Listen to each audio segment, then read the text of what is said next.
Greetings, friends. Salutations mes amis. De temps en temps, dans nos messages hebdomadaires, nous avons entendu parler des messages des 3 anges que l'on trouve dans Apocalypse 14. S'il n'y a jamais eu un moment dans l'histoire où nous devrions partager de toute urgence les 3 derniers messages qui parlent de l'amour de Dieu avec le monde, c'est bien celui-ci.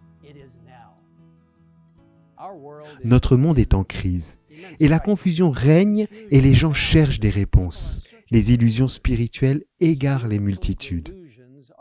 Maintenant, comme jamais auparavant, il est temps d'étudier la parole de Dieu afin de pouvoir partager ces messages vitaux d'espoir et d'amour trouvés dans Apocalypse 14.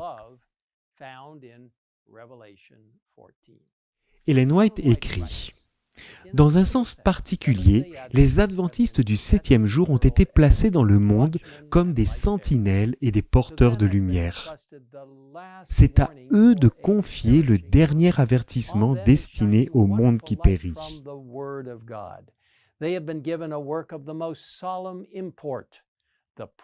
C'est sur eux que brille la merveilleuse lumière qui jaillit de la parole de Dieu.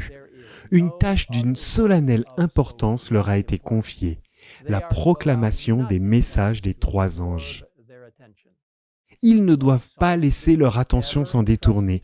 Les vérités que nous devons proclamer au monde sont les plus solennelles qui aient jamais été confiées à des mortels. C'est là notre objectif. En tant qu'adventistes du 7e jour, nous avons peut-être entendu parler depuis longtemps des messages des 3 anges. Mais dans quelle mesure connaissons-nous vraiment ces messages? Sommes-nous capables de les expliquer clairement à quelqu'un d'autre? La beauté et la pertinence de ces messages angéliques ont-elles touché nos vies d'une manière telle que nous sommes obligés de les partager avec d'autres? Si ce n'est pas le cas, peut-être devons-nous voir ce message spécial sous un jour nouveau.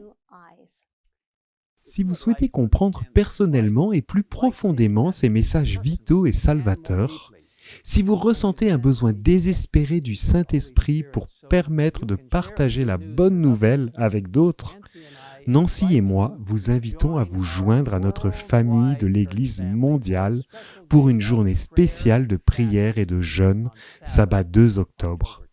Le thème de la journée est « Partager les 3 derniers messages d'amour alors que nous prions pour la justification par la foi ».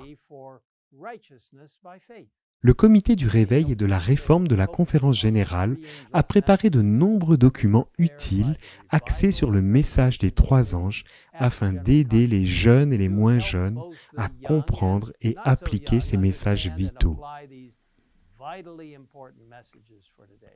Je vous encourage à télécharger ces documents très utiles sur le site revivalandreformation.org.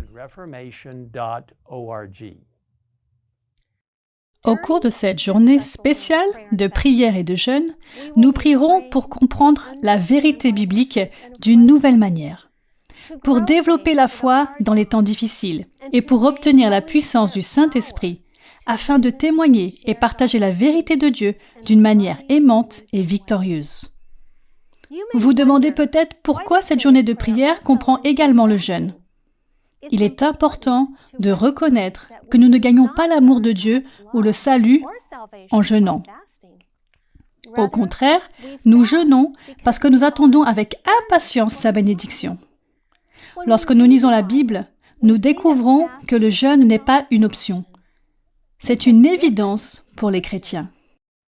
Dans Matthieu 6, versets 17 et 18, nous lisons « Mais toi, quand tu jeûnes, parfume ta tête et lave ton visage, afin de ne pas montrer que tu jeûnes aux hommes, mais à ton Père qui est dans les cieux, dans le lieu secret. Et ton Père, qui voit dans le secret, te le rendra. »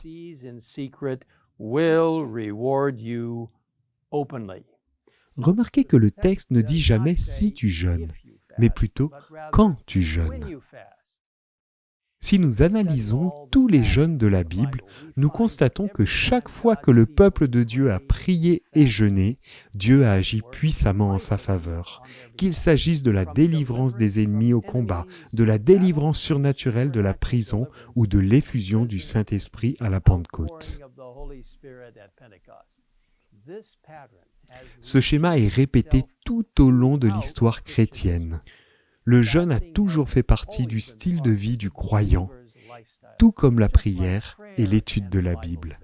En fait, il est intéressant de noter que tous les personnages importants de la Bible ont jeûné. Il nous est dit, dès maintenant et jusqu'à la fin des temps, le peuple de Dieu doit être plus fervent, plus vigilant, se confiant non dans sa propre sagesse, mais dans la sagesse de son chef. Il doit consacrer certains jours au jeûne et à la prière. Une abstention totale de nourriture ne le sera peut-être pas demandée, mais il devra user modérément d'aliments naturels et sains. Le jeûne ne se limite pas à sauter des repas. C'est choisir de se passer de quelque chose pour prier plus intentionnellement, en accordant plus d'attention au cœur et à l'âme. Beaucoup choisissent de sauter des repas, mais tout le monde ne peut pas se passer complètement de nourriture. Et tout le monde ne peut pas choisir ce type de jeûne. Et c'est bien ainsi. Nous vous encourageons à prier et à demander à Dieu quel type de jeûne il veut que vous entrepreniez. Vous pouvez choisir de manger plus simplement, ou vous pouvez choisir de jeûner des médias sociaux, de la télévision ou d'autres habitudes qui vous prennent du temps. Quoi que vous fassiez, il est important de se rappeler que le jeûne ne vise pas à gagner une récompense céleste. L'objectif principal du jeûne est d'éliminer les distractions afin de pouvoir chercher Jésus de tout notre cœur. Nous vous invitons à faire partie de cette journée spéciale. Que vous choisissiez de jeûner ou non, nous croyons que Dieu vous réserve une bénédiction spéciale. Jésus invite ses disciples à prier ensemble. Dans Matthieu 18, versets 19 et 20, ces paroles sont encore plus valables pour nous aujourd'hui. Je vous dis encore que si 2 d'entre vous s'accordent sur la terre pour demander quoi que ce soit, cela leur sera accordé par mon Père céleste. En effet, là où 2 ou 3 sont rassemblés en mon nom, je suis au milieu d'eux. Mes amis, le jour du Seigneur approche rapidement. Il est maintenant temps de partager les derniers messages d'espoir et de salut de Dieu. Nous ne devons pas tarder. Ne manquez pas les bénédictions que Dieu vous réserve alors que nous nous réunissons pour jeûner et prier. Une fois de plus, je vous encourage à télécharger le matériel très utile pour cette journée spéciale sur le site revivalandreformation.org. Que le Seigneur vous bénisse alors que nous venons à lui dans la prière. Père Céleste, sois avec chaque membre d'Église, chaque personne qui nous regarde, alors que nous comprenons la nécessité de nous concentrer sur ta parole, en cherchant à exposer les distractions et en nous concentrant sur la vraie vérité. Alors Seigneur, guide nos esprits, bénis-nous pendant cette journée très spéciale de jeûne et de prière. Et Seigneur, aide-nous à comprendre notre vraie mission, alors que nous nous approchons de la fin des temps, reconnaissant que Jésus va bientôt revenir. Merci de nous écouter. Dans cette prière, nous demandons cela au nom de Jésus. Amen.